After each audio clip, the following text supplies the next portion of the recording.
Hello and welcome to Historic Brattonville. I am Perry, and I am a tailor among many things. And one thing that anyone who's doing tailoring or just hand sewing in general at the time will likely want is a housewife. Not that kind. We're talking about this kind of housewife. This is a sewing kit to hold all the various things, the notions you may need to do your job, and it will just roll and flip out, pocket by pocket, and each one can hold anything you might want.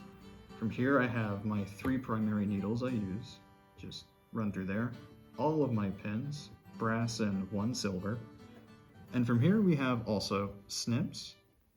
These are more appropriate scissors for the 18th century, and alongside those I have 2 smaller pairs, this one marked with a bit of tape, and a last one, just in case I need one more pair of scissors to finish out the day. These made in a pretty pattern. There is, however, more than just scissors. You will also find tools to simply hold your thread.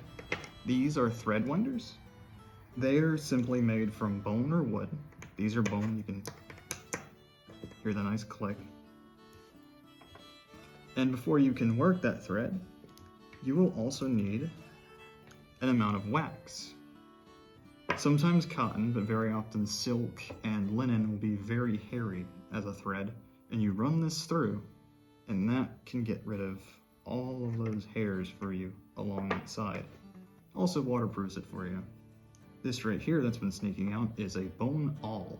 So this is used to poke holes in your fabric to get those buttonholes, and also for drawstring holes.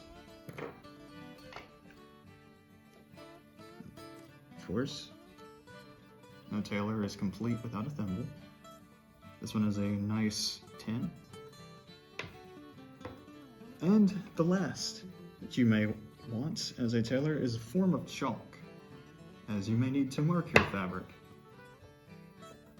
And there is one last thing you might want, and I've had already sitting out the side here, is a large variety of buttons, because you never know what sort of thing you may need to put new buttons on, because believe me, they will fall off.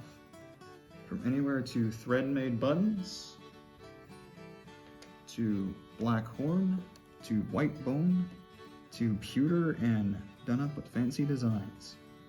You can carry quite a lot in a housewife, and hopefully it should be everything you need to survive the average day of sewing. Thank you for watching, and if you would like to see more things about sewing, or you would like to see sewing in action, you can come to Historic Brattonville from Tuesday through Saturday, and you might find me here doing it.